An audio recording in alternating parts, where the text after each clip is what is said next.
અરે શું ભાઈઓ, આખું ગામ પોળી ગયું છે અને તમે કાળી રાતે ધાબળા ઓળી આવો છો? શું હાય હાય, તમારી કૃષ્ણ ભક્તિ માટે મને મારવાનું વિચારી રહ્યા છો?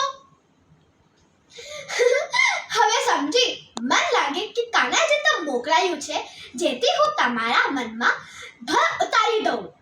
હવે સાંભળો, જો તમારા ઘરમાં આવશે એને મારા દીવા સાથે સંઘર્ષ કરશો.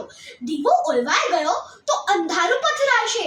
હું તો બાળક છું, પાછલી ઓરડીમાંથી ભાગી સામે ઝાડે ચડી જઈશ.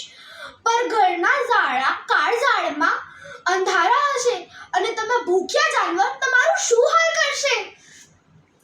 તમ ઘબરાઓ નહીં, આ માત્ર દીવો નથી, આ તો શ્રી કૃષ્ણનો નાદ છે.